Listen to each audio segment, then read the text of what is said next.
Bababa na kami. Mabuhay!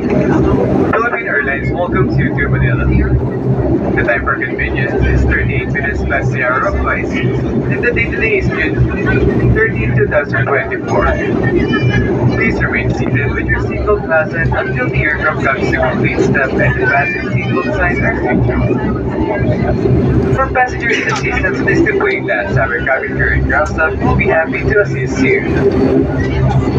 On behalf of Captain Javier, together with First Officer Bando, and your cabin crew Billy and Mark, we thank you for flying Philippine Airlines, the heart of the Filipino. Mabuhay at maraming salamat po.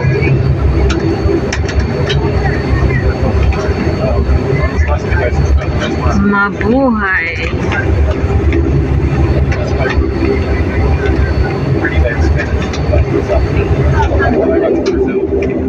If you're on onboard connection with Pulse Flight, first proceed to the transfer desk.